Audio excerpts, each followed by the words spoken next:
நோவாவை போல் நீதிமானும் இல்லையே, ஆபிரகாமை போல் விசுவாசி இல்லையே, தானியேலை போல் உம்மை வேண்டவில்லையே.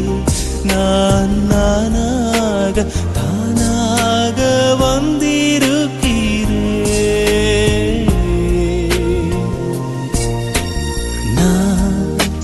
நானாகவே வந்திருக்கிறேன்.